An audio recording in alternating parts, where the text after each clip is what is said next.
কাল কখন কোথায় আমি সেটা তোমাকে জানিয়ে দেবো, ঠিক আছে? আজ দিদি আর আইবুড়ো ভাত, তাই একটু বিজি আছি, রাখবো? ঠিক আছে।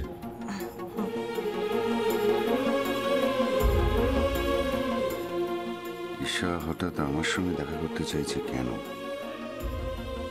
তাহলে কি রাজেশ্বরী ওকে কিছু বলেছে,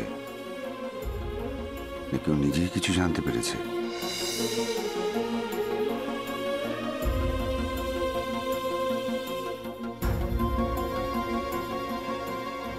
কার ফোন ঈশামা?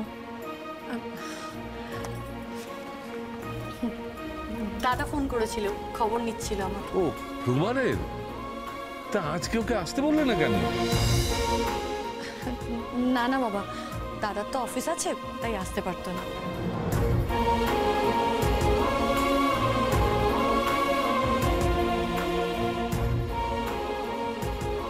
কিন্তু দাদা এটা বলুন তো, এই খাবারটা কার জন্য সাজানো হচ্ছে?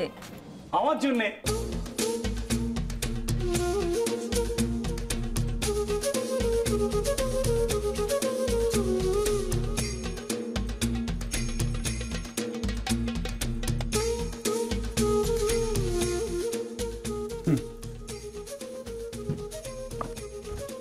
মেয়ের বাড়িতে ছেলের আইবুড়ো ভাত হওয়ার মতো ব্যতিক্রমী ঘটনা এই বিয়েতেই ঘটতে চলেছে, এবং সেই ঘটনা ঘটাচ্ছেন প্ল্যান করে স্যার আর ঈশা।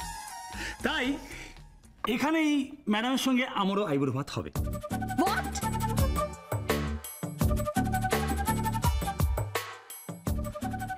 অবাক হওয়ার তো কিছু নেই। সঞ্জয় তো ঠিকই বলেছে, ওকে আইবুড়ো ভাত খাবার কেউ নেই, আজও আইবুড়ো ভাত এখানেই খাবে। খুব ভালো করেছেন, এটা খুব ভালো করেছেন দাদা, সত্যি তো ওর তো আইবুড়ো ভাত খাওয়া দরকার। এই আসুন না এখানে। ওই দেখো আগে থেকে সব ঠিক করে রেখেছিল। হ্যাঁ, সবই তো ঈশা মায়ের জন্য, ওই তো আমায় বললো। সত্যি মেয়েটার সব দিকে নজর। বাবা, আদিক্ষেতার কোনো শেষ নেই।